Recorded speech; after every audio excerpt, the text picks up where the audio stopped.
दुनिया भर में कोहराम मचाने वाला खतरनाक कोरोना वायरस आया कहां से है? क्या ये प्राकृतिक तरीके से यानी जानवरों से होता हुआ इंसानों में आया है, या फिर ये खतरनाक वायरस चीन के वुहान लैब से लीक हुआ है? ऐसे कई सवाल हैं जिनका जवाब हर कोई जानना चाहता है। नमस्कार, आप देख रहे हैं डेली बज़ इंडिया। मैं हूं आपके साथ नेहा वालिया। तो आइए जानते हैं इन सवालों के जवाब। एक संभावना ये भी है कि चीन ने कोरोना वायरस को जैविक हथियार के तौर पर इस्तेमाल करके पूरी दुनिया में तबाही मचा दी और खुद अपने यहाँ वो आराम से सब कुछ कंट्रोल करके बैठा है। ये सवाल आज पूरी दुनिया पूछ रही है। विशेषज्ञों, वैज्ञानिकों, राजनेताओं, सबके अपने अपने तर्क हैं, लेकिन पुख्ता तौर पर इस सवाल का जवाब कोई नहीं दे सकता है कि आखिर ये खतरनाक कोरोना वायरस आया कहां से है।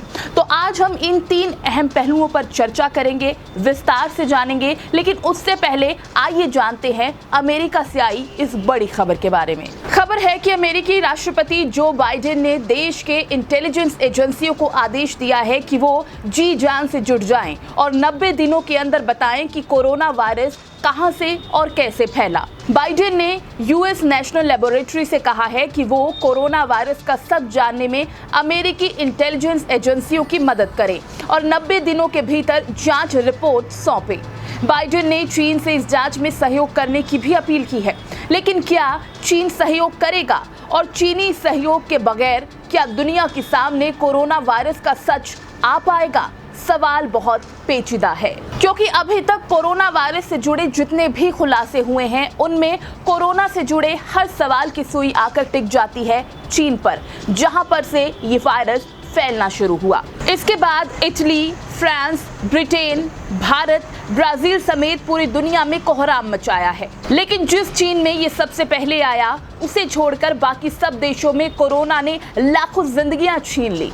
तो आखिर चीन ने ऐसा क्या किया कि वो इतने कम समय में इस वायरस पर काबू पा गया? मीडिया और विशेषज्ञों का एक बड़ा वर्ग चीन के सख्त मैनेजमेंट को इसके पीछे कारण बताता है।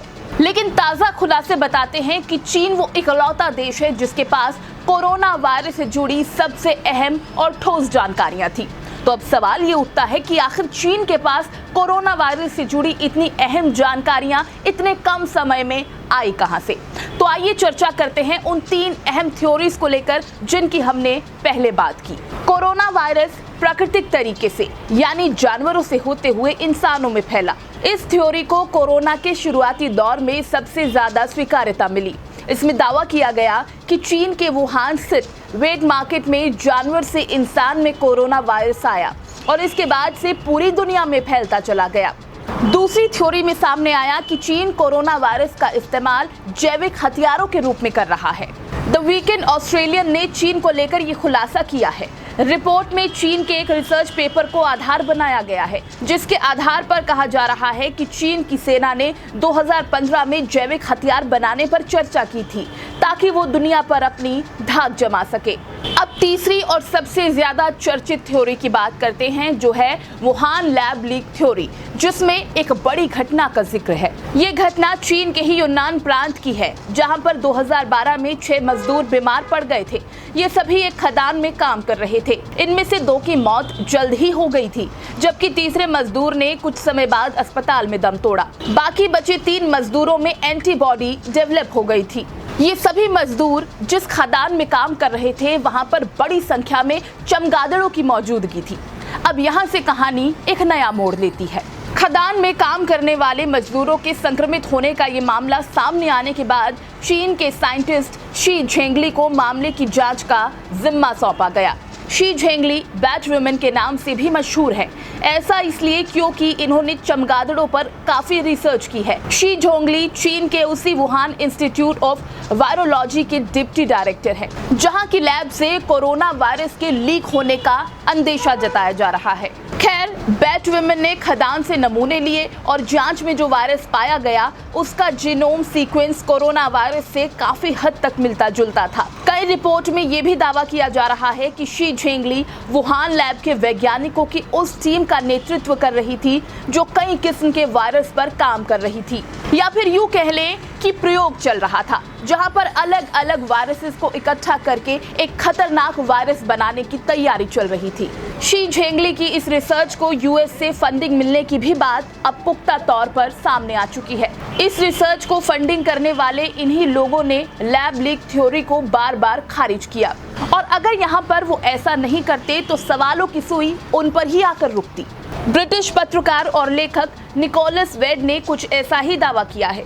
उन्होंने कहा कि ये बात अब साफ हो चुकी है कि चीन की वुहान लैब में गेन ऑफ फंक्शन के प्रयोग चल रहे थे, जिसमें कोरोना वायरस की बनावट में फेरबदल कर ह्यूमनाइज्ड चूहों को संक्रमित कराया जा रहा था। वुहान लैब में मानव कोशिकाओं पर वायरस के असर का अध्ययन भी चल रहा था।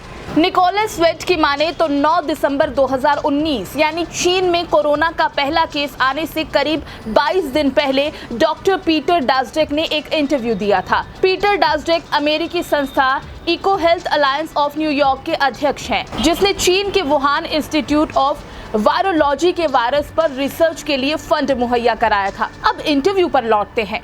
9 दिसंबर को दिए इंटरव्यू में पीटर डासडेक ने कहा, करीब 6-7 सालों के शोध के बाद हमने सार्स से संबंधित करीब 100 से ज्यादा नए कोरोना वायरस ढूंढ लिए हैं। इनमें से कुछ को हमने मानव कोशिकाओं पर आजमाया है, कुछ ह्यूमनाइज्ड चूहों में सार्स वायरस का संक्रमण करने में कामयाब हो गए, जिन्हें मोनोक्लोनल थेरेपी से ठीक नहीं किया जा सकता, वैक्सीन की सुरक्षा भी नहीं दी जा सकती, इसीलिए खतरा बिल्कुल साफ दिख रहा है।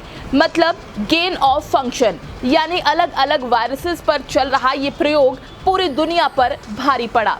अब सवाल ये उठता है कि पीटर डासडेक ने चीन को फंडिंग क्यों की?